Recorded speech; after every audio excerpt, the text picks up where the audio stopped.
I'm really excited about this because, I think I should talk to you about my background. Some of you know me from the Village, and some of you know me before I worked at the Village, and I've always been around media, but my earliest memories, and this is going to lead somewhere, my earliest memories were me getting a tape recorder for Christmas at 7 years old, and I lost my mind. I was never happier than getting this cassette tape recorder, and I immediately started putting together shows that my brother hated me for. He hated what I was doing. I was interviewing him. He wasn't saying a word. Literally, at 7 years old, my sister too, and I walked around the house and I did this like a geek, and it's just, I don't know. To me, everybody has a calling, and I denied it for a long time, and then I embrace it, and now I want to go a step further. So everybody knows about TED Talks. TED Talks is usually one person in the middle of the stage talking to a worldwide audience. TED Talks is quite profound. And I said to myself, there's so many talented people right here in Port Jefferson, and there's so many people that it doesn't have to be a singer-songwriter or a storyteller. It could be, and actually Andrew has two disciplines, we're going to get to that, but it could just be anybody that spent, I want to ask you if you know this rule, the 10,000 hour rule. Yes. So the 10,000 hour rule says do 10,000 hours of anything and you're bound to be good at it. You better be good at it for 10,000 hours. And so I said, I probably played guitar because I'm a guitar player, so I probably played guitar. I don't know. I didn't figure it out. But lately I haven't, so that doesn't make me an expert. And I really don't look at myself as an expert in anything. But Andrew's a double expert. He's an extraordinary carpenter, if I can use that word, a woodworker, wood craftsman. Carpenter is perfect. Wood craftsman, I would say, is very appropriate, and a songwriter, and a singer, and a storyteller. And those of you that have seen Andrew play in Port Jefferson, first of all, he's giving of telling stories while he's playing. But tonight my goal was, if you will, to get out everything that we ever wanted to hear about Andrew. And, all that stuff that's inside, good, bad, frustrating, it's all good, man. So thanks for joining me. I really, really, really appreciate it. It's great to be here. My first question for you is, how early did you start with music? What was the age and why? I was 5 years old, and I began by playing a broom and writing songs, just making words up. And my father was an amazing piano player, so at that age I used to sit on the bench while he was playing classical music, and I would be writing and singing, making up songs to his classical music. So from that age on, I knew what I wanted to do. Did you have siblings? Yeah. Did they do the same thing? Did you? No, but I have 8 brothers. It's 8 altogether of us, and everyone is musically inclined. But I was the only one who wasn't trained, and the only one who did it for a living. My oldest sister got her master's in music, and she was an amazing musician, but she never really pursued it. So during those early days at 5 years old, obviously you're just emanating what's coming out of you naturally. At what age does it become where you play something or sing something or do a song and you realize that you want to keep doing it? There's a difference between doing it and you don't know why you're doing it, and keep doing it because you realize that you were good at it or you were excited about it. I think I've just always, I can't remember, once I discovered it, I loved it. And I think it's really it was probably more of an outlet that is still an outlet, getting your feelings out. It's just so healthy, so even at a young age, I was constantly making up songs and writing songs and singing songs.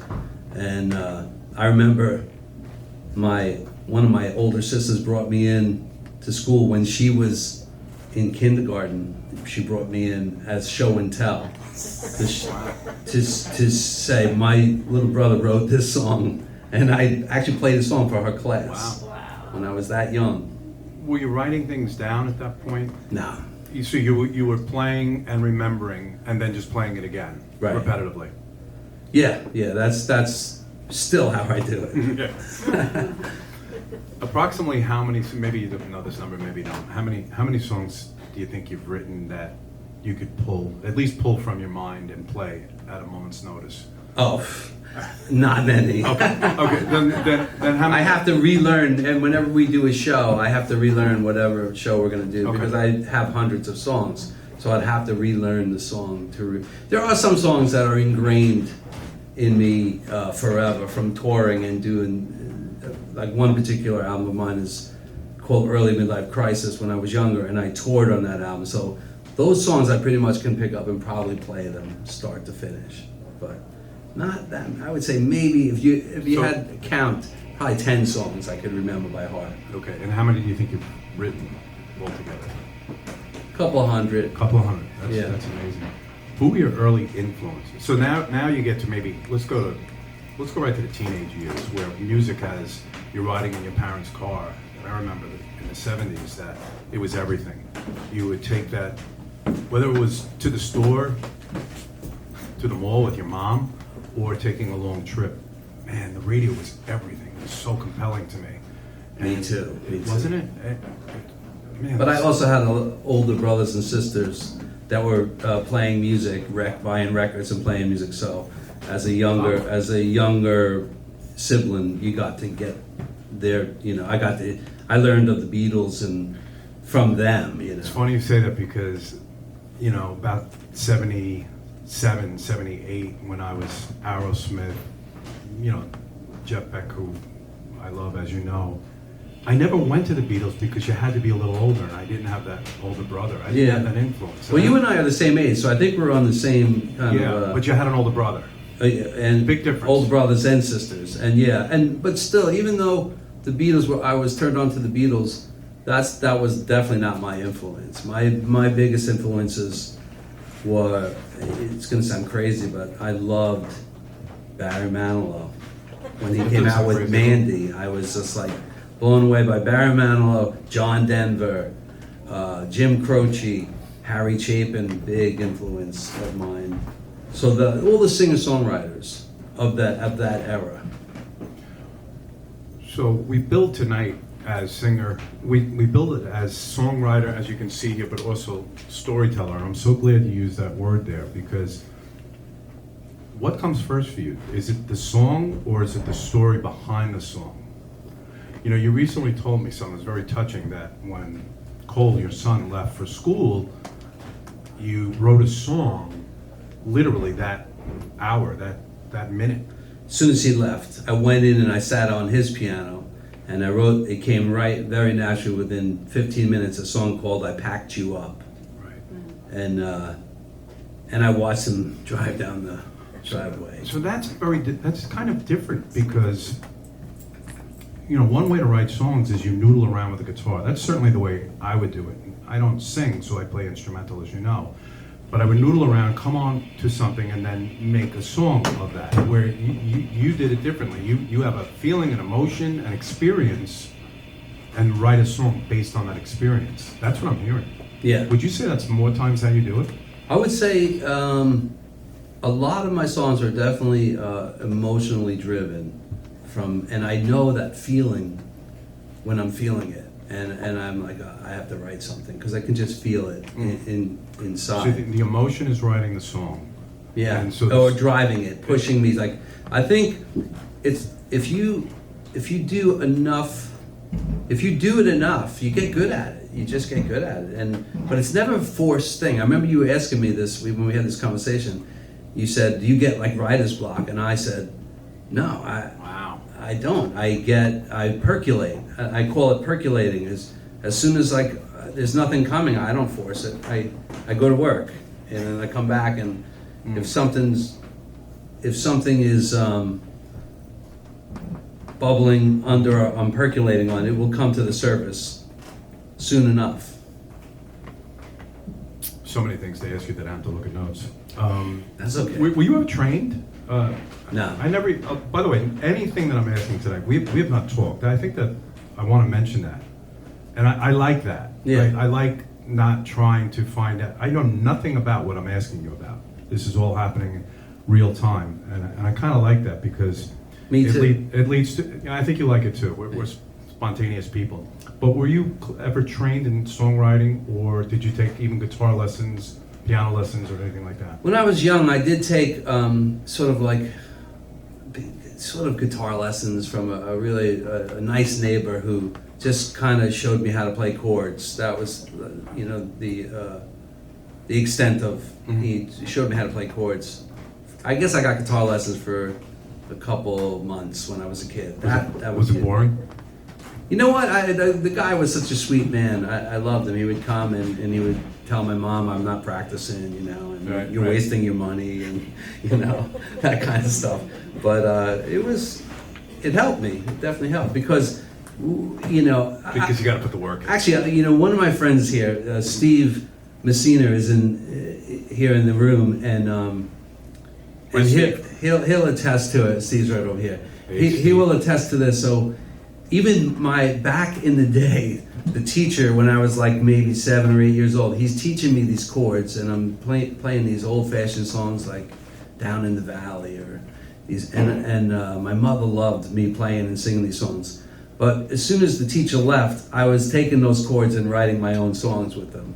So it's like something I've always done. I've always so my buddy Steve, he was showing me some chords or some opening tunings and some odd tunings. And we would play a song, and then I'd go home and just completely write, something completely different. I'm fascinated with the creative process and of writing, learning new chords, new inspiration, new melodies. It's just an amazing thing. Songwriting is a hard thing to explain, and I love to listen to other songwriters talk about it, like what comes first. I love listening to everyone's answers because I think everyone has almost the same answer, which is it's very mysterious where it comes from, where the songs really come from. I think the less you think about it, the better off it is, the song. I agree with that, which a lot of people say, it came through me. It Right. doesn't come from me, it came through me. Yeah. And I actually agree with that. I see that a lot in outstanding musicians. So let's fast forward a little bit. You love what you're doing, you're playing, you're a singer, songwriter. Now you get to your teenage years, and what I want to talk about is you used to play New York City a lot, right? Yeah.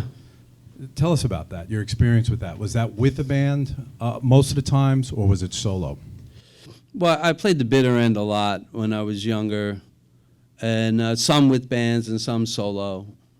As a singer-songwriter, I've been doing the singer-songwriter thing. I've never stopped doing it.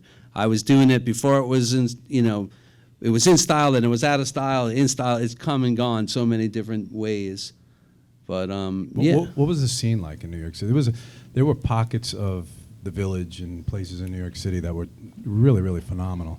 Well, the bitter end is still there, and it's still That's great. a great club to play, and I get to play there. And the amazing thing is, back in 1993, I was playing there with a full band and a full, major recording contract, and it was just a bubbling place, and you could be playing there, and the manager at the time would make a call to the record company. That's very cool. And say, you got to come see, and they would respect the manager, especially of the bitter end or the bottom line. Mm-hmm. They would know, and they would call the A&R guys, and they would come down, and it was a great time. I kind of miss that 60s era, I was kind of So like... what is the decade we're talking about now, 80s? Yeah, really. Yeah. For me, it's the 80s. Okay. But the funny thing I'll never forget about New York really shunned Long Islanders. They did not like you if you were from Long Island. They just, for some reason, it had a bad connotation to be from Long Island. Very true. And I'll never forget my manager. We would go and we would play the bitter end, and we would be amazing, and we would, not get the greatest. Like we would have to play in front of an audience that has no idea who you are. So one time, my manager and we were talking about it, and we said, let's not say we're from Long Island. And that particular night, my parents had moved to Ocala, Florida, and I had spent a lot of time down there writing. So we just pretended I was from Ocala, Florida. And all of a sudden it becomes mysterious. Standing ovation. It was amazing. You know, they announced he's on tour from just stopping in from Ocala, Florida, and I was actually at the time writing songs about, you know, very country-esque, Midwestern sounding tunes. So I fit right in. You know, it worked beautiful. Well, So. that was the case too with the big bands in the 80s or late 70s, Twisted Sister. They had to go to Europe To make it. And I think if they were, I don't know, they had, there's a nice 3-hour special on them. They pierced New York City a few times, but it was too late. They were deemed a Long Island band. Yeah. This happened a lot. I even think Zebra, to a certain extent, that happened too. I want to ask you, the term you used in some of the things we used to get tonight going was sawdust of music, right? So we should talk about that. So you're a creative guy, for sure.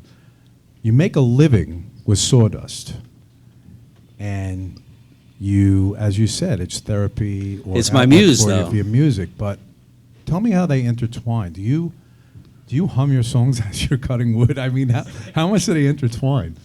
Well, in my workshop, there's in my particular workshop, there's 2 pianos. One is my son Cole's and one is mine. Mm-hmm. And my workshop has a piano, but then I have a recording studio that has a piano. And then if I'm working on people's homes, most people that I work on have a piano. And if not, sometimes I'll even bring a guitar and hang it in the closet if I'm there for a couple of months, because you just never know when when it's going to strike. And also, I really find that rooms in general can inspire something different. Like my buddy Steve and I, we're co-writing a lot of songs together now.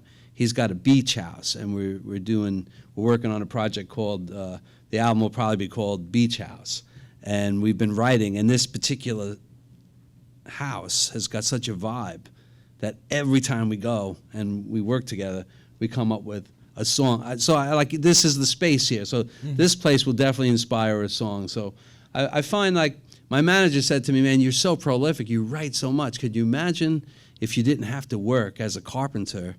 How many more songs would you write?" That's the thing.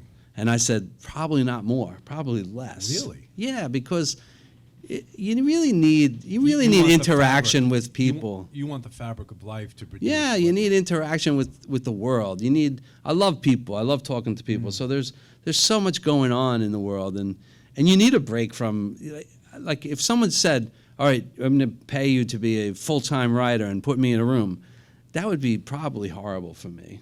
It has to happen totally. It was horrible for some Motown people. Yeah, it has to happen naturally. I really want to feel it. I've kind of created my world. That's why I say sawdust and music, because I do music on my own terms, and it does pay for itself. The music does pay for itself, but the sawdust pays for my family. Gotcha.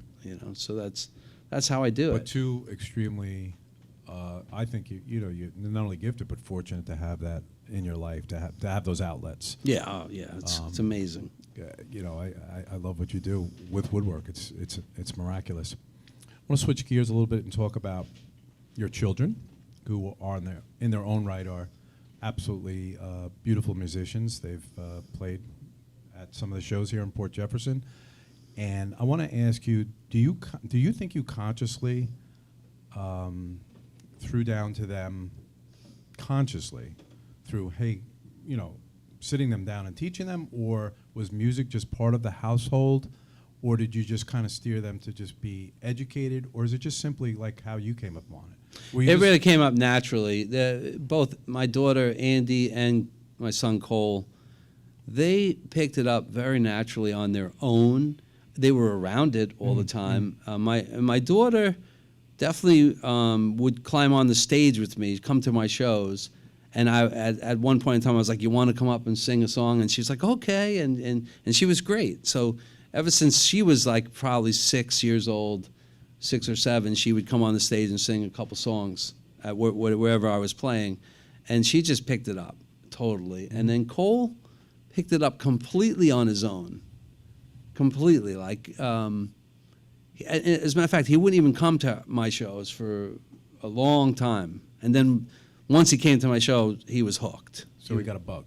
He got the bug, so to speak. Well, he definitely is he's like a he's plugged into music on such a different level than most musicians that I know. I mean, he's just so cerebral and just so amazingly gifted. So you see, the reason I ask you, you see in life sometimes, parents push music upon their children through, incessant lessons or other ways, and then you see the kids drop off at around the high school year. Right. They completely drop off.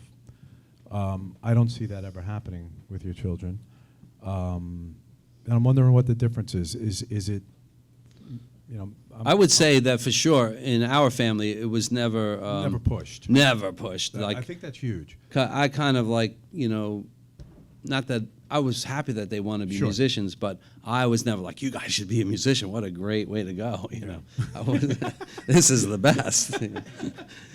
As much as I love it, and it is a beautiful outlet, like I said, it just seems to have gotten more difficult to to make a living at it.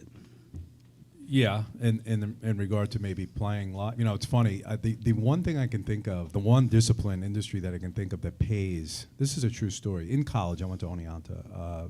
I've told you this story. I made $400 for a 4-piece band, which as a college student is off the charts. Probably too much money.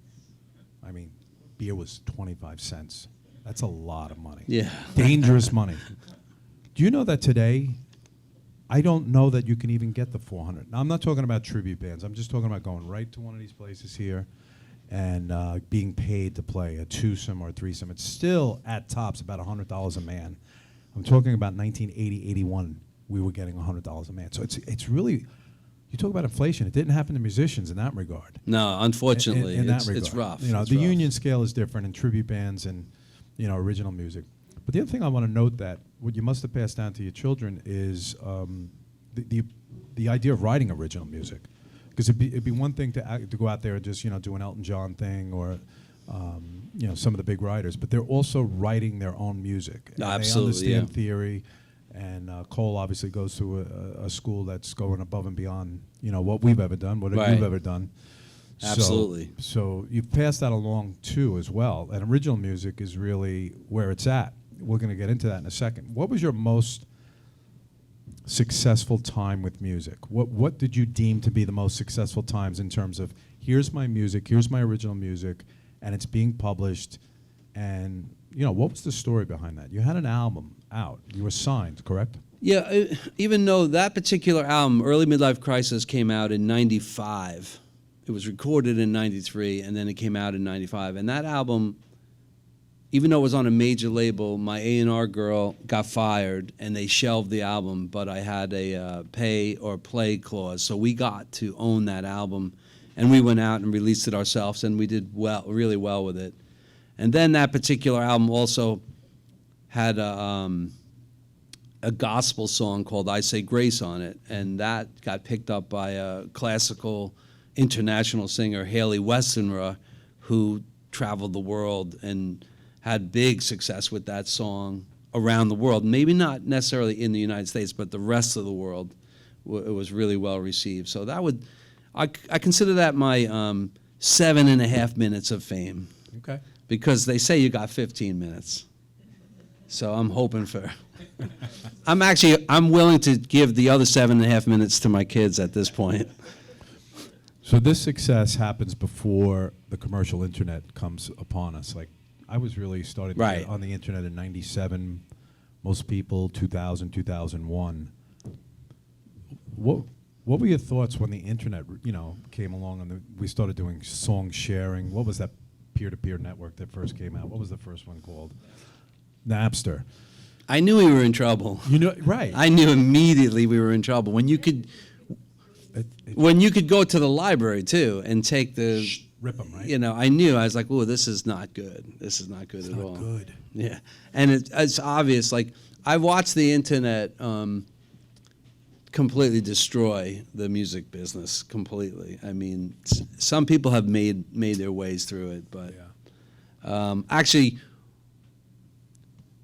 I think honestly, like at my age, I don't know how to navigate it. So I'm speaking from not. I'm not speaking from a younger. I mean, there's younger people. They know how to navigate and make a living as musicians on YouTube and all that stuff. It's completely. I miss that boat, Right. you know. But I think it works for some people. I definitely do, and I think it works for some musicians, the ones who figure out how to harness it. Right. So I don't want to sound like that bitter, like the internet is, you know. So I understand you have a new album coming out, Yes. and what's the name of it, and what can we expect? And we'd love to hear you maybe play a piece from it. All right, so my new album's called Sunday Morning Song, and it's due out. I just actually set the date with my daughter for April 17th is the day it will be released. And it's been in the works for probably 8 to 10 years. It's been almost since I've had a new solo album out. In between this album and my last album, which was called Time Machine, we did an album with my children called Tricycle, and that's like a whole family album. So yeah, I'm very excited about this new album. This new album, just listened to the masters the other night, and it's really quite. The album started. I started writing the album the night before we brought my daughter to college for the first time. So that's 2015, I think. And then I finished the album, and Cole's in his last year of college.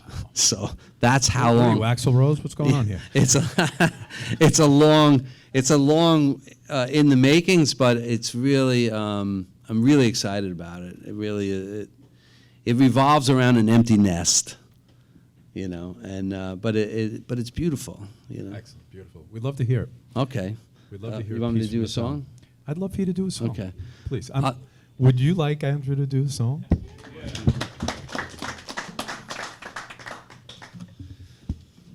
So the album Sunday Morning Song really revolves around exactly Sunday mornings, because that's when I was most prolific, and it's my favorite. It's probably one of my favorite days is waking up Sunday morning and my wife getting the Sunday sauce going, and the kids skateboarding around our living room into our kitchen. Of course, I don't see them doing that anymore now, but I dream about them doing that. So one Sunday morning, I found myself writing this song, and I think it's really the sentiment of the whole album. So this one song is a great centerpiece for the album, and that's why I chose the title and this title track.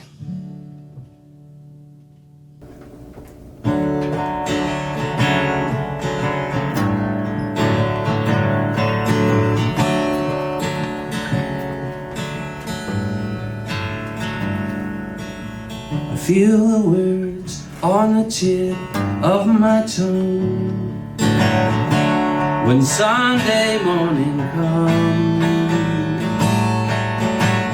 lazing around nursing a cup of coffee while the stovetop sings a song. Never paid so close attention to the sound of our kitchen while Mom prepares her Sunday sauce. He says, "You seem quiet. Have you been crying?" I say no. I think it's just the onions frying.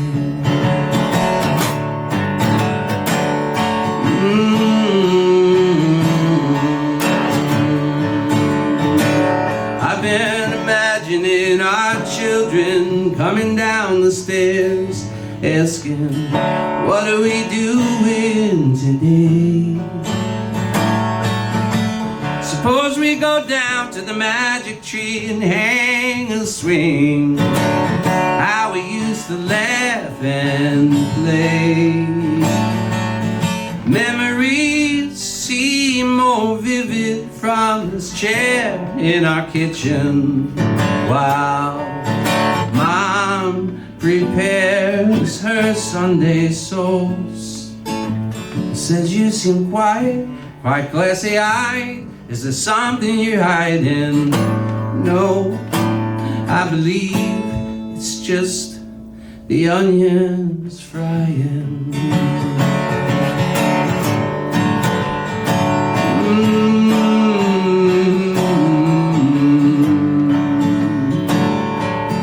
Whimsical days, pastel color and shades, so beautiful, stirring my soul with a wooden spoon.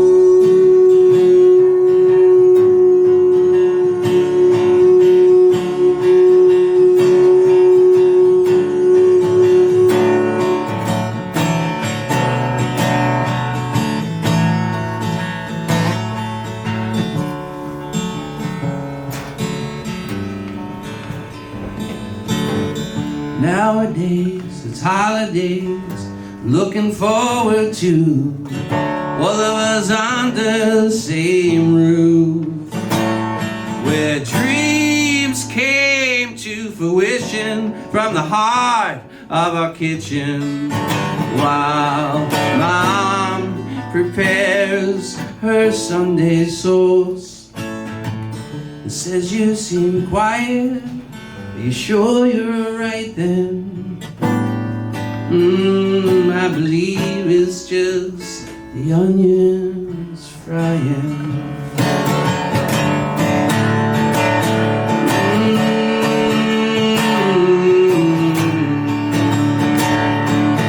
I feel words on the tip of my tongue.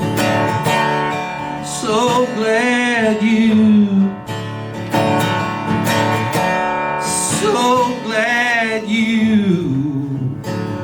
came home.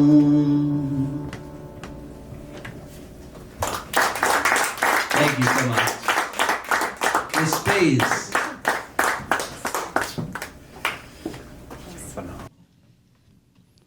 You guys, can you smell the onions?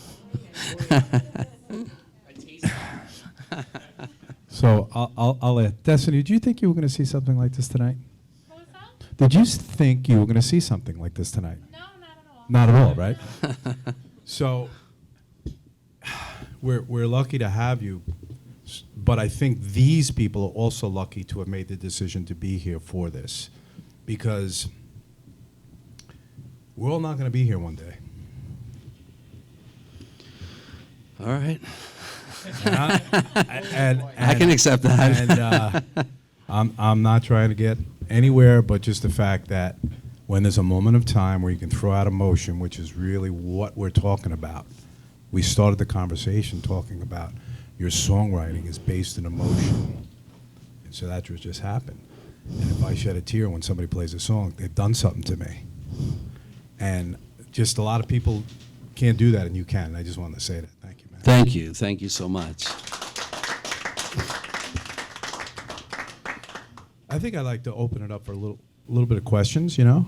I know some of you are here that are friends with Andrew, so you might be more comfortable, but I really would love for you to ask a question or two, because I think that's appropriate, yeah. And if you do ask a question, grab the mic here and sit on that chair.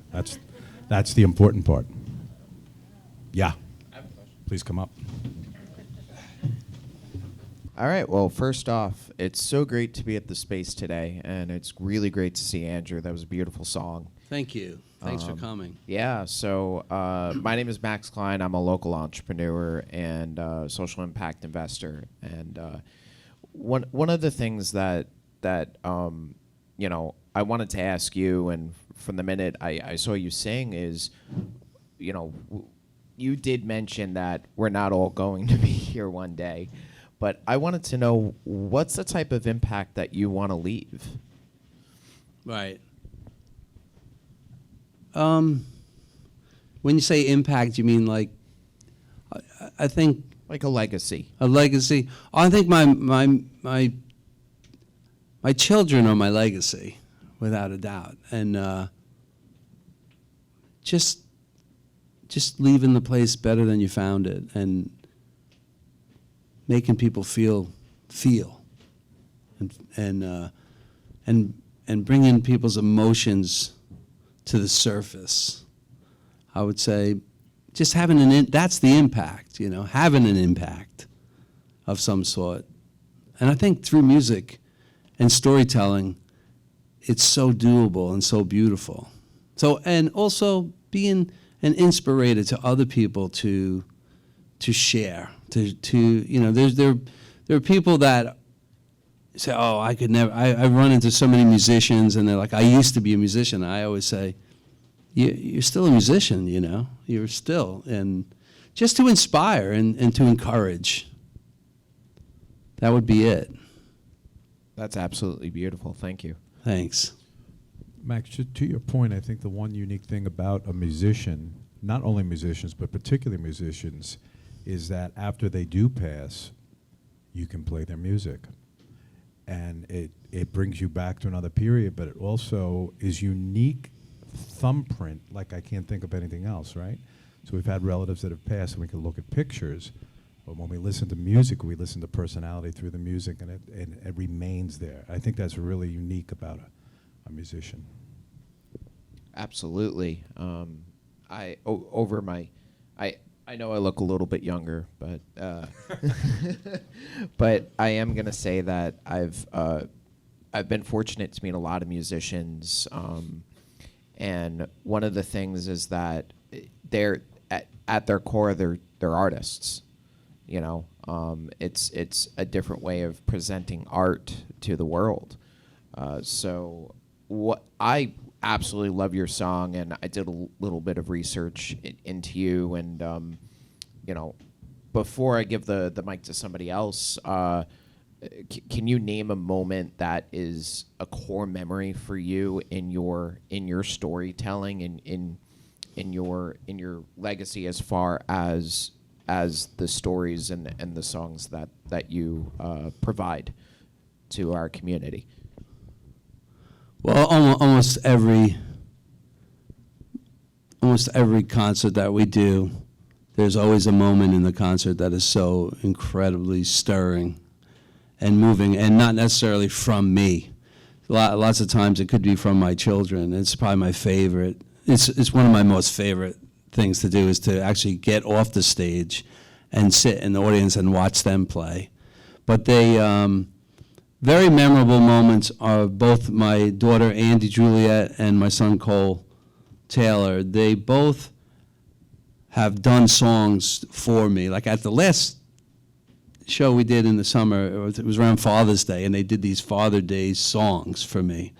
And it was just earth-shattering for me. So they moved me. So that's, I was crying. I've had so many, I'm so blessed with so many moments as a musician that it has been the most rewarding thing for me. And also because my children are musicians as well.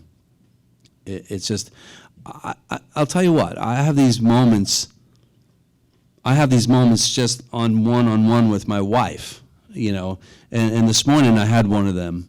I woke up this morning and I came down and I couldn't talk to her. I was having my coffee and I grabbed this book that I write in every morning, and I quickly wrote my dream. I don't dream a lot, but sometimes I have these powerful dreams, and I wrote this whole thing down, and then I read it to her. And by the time I was done, I was crying and she was crying. And that is a powerful moment. That's a very powerful moment. And if you'd like, I'll read you what I wrote. That's up to Mel, I think. Well, she said she's actually the one who said you should As read long that. as you're okay with that see, intimacy. it's definitely going to be another song. I think it's going to be a song. No. Oh, I don't know if it's going to be a song, but that's what I want to say about, for inspiration for other people for writing songs, because I write a lot. I write in journals and blank books. I'm constantly writing, and some of it does wind up becoming part of a song, and some of it is just writing, and some of it is just fun to read years down the road, and I consider myself like an archivist of someday maybe my kids will enjoy reading it, that's how I look at it. Even my albums, they're all just like, I do write about other people, other things, not just about my own personal experiences, but down the road, I think like my kids will listen to it, and fans and friends will listen to it, and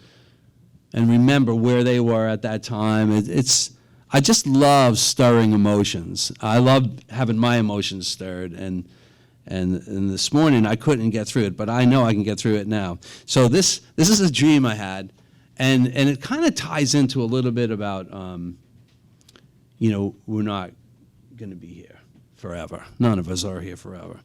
And I had a friend of mine who we lost about 28 years ago.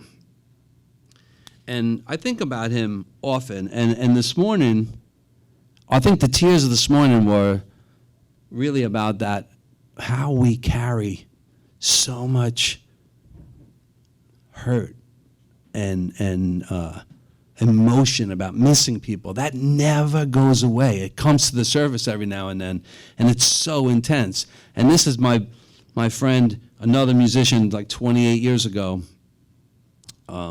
He left us so suddenly, and I just never got over it. I still to this day haven't gotten over it. And when I woke up this morning, I was like, I can't believe it was like yesterday. So the title of this it's called "I Almost Missed the Boat," and it goes like this. And this is not a song. This is just a little quick story. I said to my wife, listen to where I went last night. That's what I say. I say to her sometimes in the morning, where'd you go last night? Because sometimes you go to these places, they're amazing. Sometimes you wake up and you're like, oh, I got to go back to bed. And sometimes you wake up and you're like, I'm not going back to bed. So anyway, so it goes like this. I almost missed the boat. I was down at the dock getting ready to board the boat back to L.A. for another chance at fortune and fame. The boat looked like an old 1940s coach bus. I turned around, and there was my friend Doug, who he hadn't aged since he left us years ago. I was so speechless and then full of questions. Where have you been? How have you been? Have you been here the whole time? He looked at me, and I said, I'm older than you now. So it's true. You keep the same form? Is what I asked him,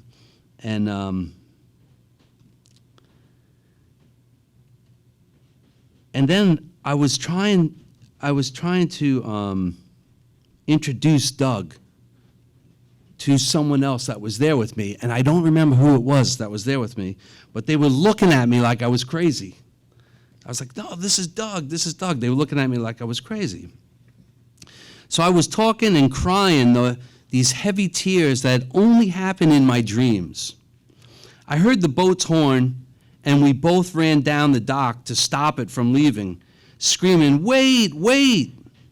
Their doors shut, echoing, it's too late. I was so upset. And then I heard Doug saying, there's one more passenger. He said that in his such a recognizable voice. I was like, I couldn't believe he's standing right next to me. And I turned around, and he was gone. I climbed the board, and I drifted off to a wake. That's my dream. The ending, the wake. Yeah. Great.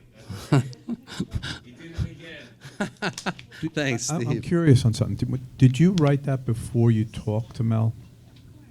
No. Because I was always told if you were able to write down your dream before you talk to someone, you could remember. But if you started to talk to somebody, it'll No, we evaporate. didn't talk at all. It'll Oh, you didn't- evaporate. You didn't talk? No, no, Oh, no. okay. That's why you were able to do it. Yeah, No, that's what I said. I said I was down, had my coffee, writing right away. Oh, yeah, that's And the then key. when I was done, you wanted to hear where I went last night. Yeah, that's the key. That's the key.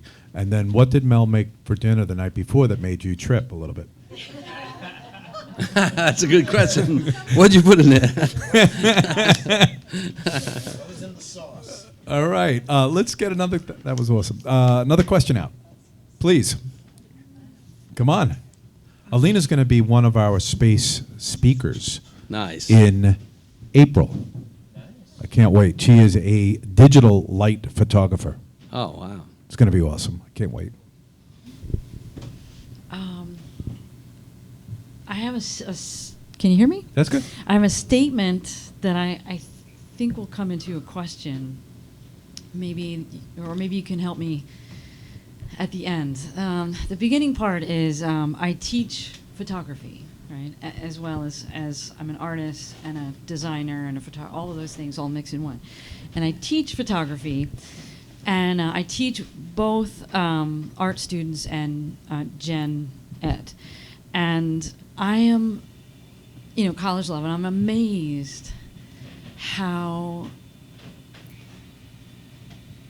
out of touch with emotions these young people are. Like, it's like pulling teeth, and then it's still not there.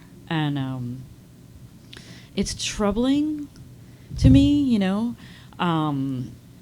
as well as that, like music to my ears, literal and art was to be given an open forum, like here are some parameters, and you just go and you create.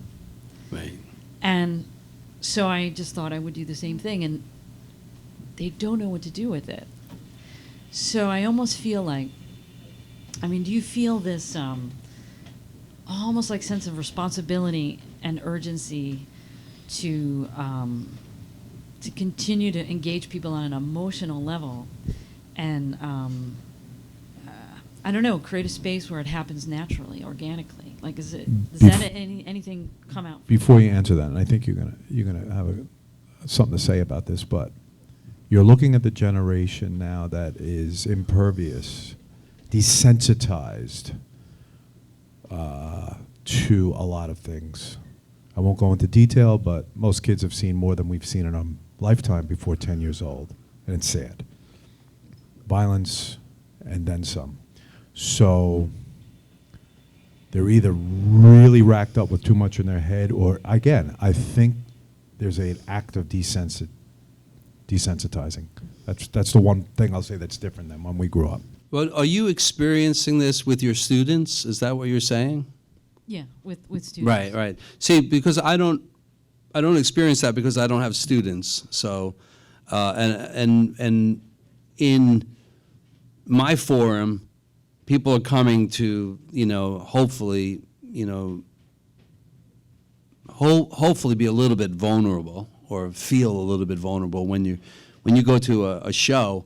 Most people go to a show because they want to escape and maybe or be or feel. So on a teaching level, I'm not a teacher, so I've never had that experience. But I have young adults as children, and I think they're very sensitive, very, very sensitive. My kids and their friends, I find their friends to be beautiful human beings. So I don't have the same. I don't, and I don't look at generations like everyone else looks at generations. So we're all like, what's the generation now? I've been hearing so much talk about all this. I guess I live in a little bubble, Like maybe. where are we now? Yeah. We're past Z. Where are we, Yeah. Destiny? I'm sort of in like a, My son is 22, and I think he's deemed Z. okay. And how is your son? Well, listen, I mean, the quick answer to this is you're going to be a product of your your parents. So Right, yeah, right. no, everybody's good. But Yeah. listen, we don't know what's really deep inside a human being. First of all, okay. And again, I don't want this talk to go too off course, but we all know what's really happening in the world. It's off tilt. So Alina's not. What's that? Yeah, it's off tilt. So you're right.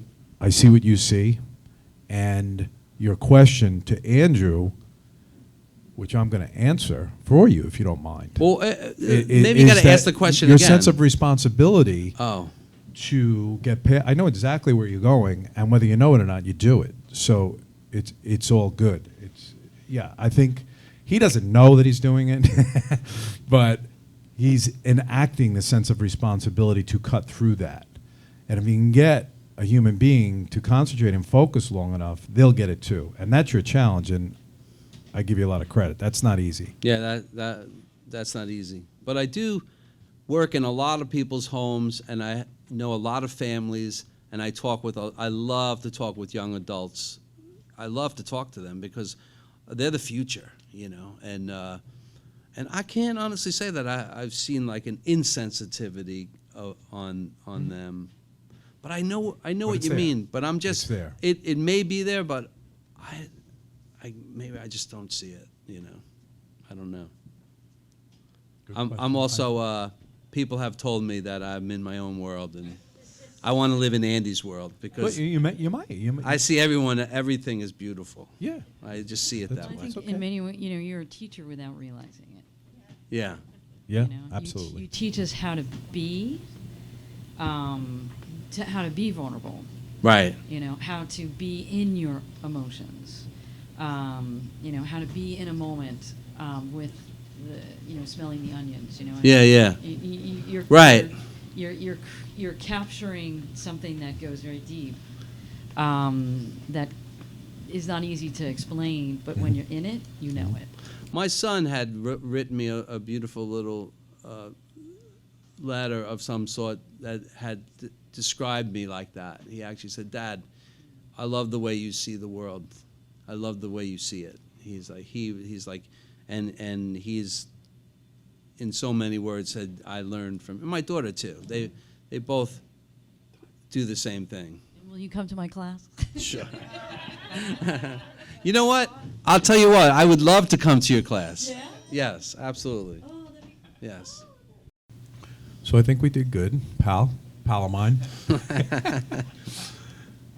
We always joke, Andrew and I, we have a crazy sense of humor, and we often, we hit each other in the right spots. But we also do this. Yeah, we do that, which is interesting because I don't know if I know, but like all my best friends are Gemini. All my best male friends are Geminis. Tom, Right. my brother-in-law Larry, and yourself. So we get it done. That's what I'm saying. But look, this has been a great night. Thank you for being our first Port Talks. My guest. pleasure. My pleasure. Absolutely. And good luck with your new album. Thank you.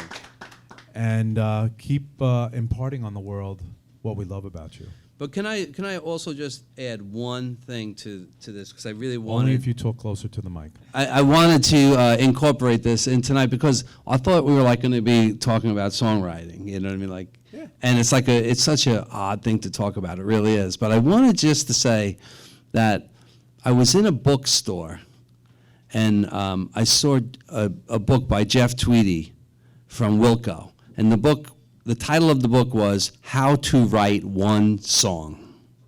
Okay, so I was in Had this. to pick that up. I picked the book up and I'm reading it, right? And I'm like, oh, this is amazing. And then I caught myself. I was like, wait a second. No, I didn't catch myself. My ego caught myself. My ego said, what are you doing? You know how to write a song.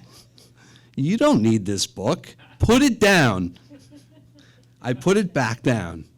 And I'm walking around in the bookstore and everything. And then I quickly picked it up and purchased it when my ego wasn't looking.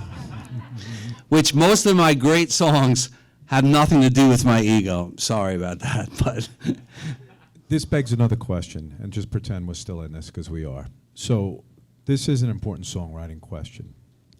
when you were the most prolific songwriter you think you could be, and maybe that's now, I don't know, did you consciously say to yourself, I am trying to write a hit?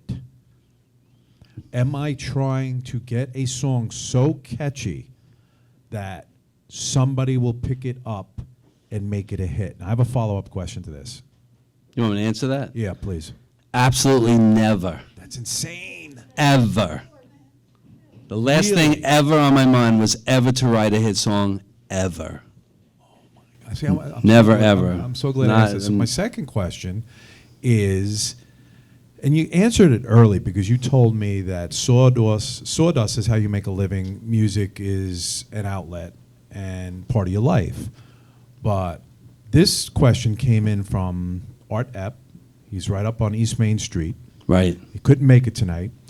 But if he were here, he would have asked you this, and I know you guys had a talk, and he said, correct me if I'm wrong, what if you were able to have somebody famous perform one of your songs, which is oftentimes, we know the great writers, Yeah. you know, oftentimes how it happens, music publishing, you know, we find out later how many songs Prince, for example, wrote for so many other artists only later. Right. Some of the songs that we love and play, others have written, we haven't heard of them. Burt Bacharach, who your son Oh, absolutely yeah. adores, by the way, he just passed away. Tell me about that. Did you ever say, we haven't Actually- heard any angst. I need to hear some angst from you. Oh, no, What frustrated the hell out of you? Actually, you know, what's that? Actually, Thanks, wow. no, frustrated, no. Really? No, honestly, no. I always put it back into my You music. have a lot to learn. But I always dreamt of being a songwriter, not being a singer-songwriter. So I always wanted other people to do my songs. Okay, I didn't know. And I still, I was just talking to my producer, Kevin, the other night. I just recorded a song with him, and I said, if we can just get a great singer to sing this song. And Okay. he laughed. He's like, you're singing it. So I was that's like, my question. Did you ever take part of your life, your musical life, and go, I have this catalog, either myself or your manager will go out and have other... And Sure, it's a dream, yeah. It actually happened to you, right? yeah, it's happened, and there's been many songs. Even Art Garfunkel had one of my songs. He never recorded it. He lost his voice, but he was going to do one of my songs. I was published by EMI. I was on a big contract with them, and I came very close to a lot of different artists doing my songs. But the one artist did do it. But yeah, it's a dream of mine for. You know, I would say the fantasy of mine would be that I get discovered by someone very, very famous that just falls in love with my songs and wants to do them. Gotcha. And that would be a dream come true, or my children do them. Right. One or the other. Yeah. One of them may become very famous and do your songs. We'll see. Well, which I want to just say, while we're here tonight, June 3rd, I'm doing a retrospect show of all 10 of my albums, and it was because of my son Cole and Andy, who said, I told them this year, I want you guys to just go out and play, and I'll produce your shows, and I'll take care of them, but I don't need to perform anymore. You know what I mean? You guys take the stage, and they both said, no, you need to do your own show, and we'll help you. So I said, well, okay, this year, I'm turning 60 in June, and I'm going to do a retrospect show of all my songs and my kids, and we're going to have some guest vocalists come and perform, and it's going to be a great night. Yeah, And you're going to be there. Yeah, I'll be there. Maybe I'll do a song. I'd That's love to do a right. song if you'll have me. Absolutely. Let's give a hand to Andrew. Thank you so much. Thanks for coming. Thanks for coming, everyone.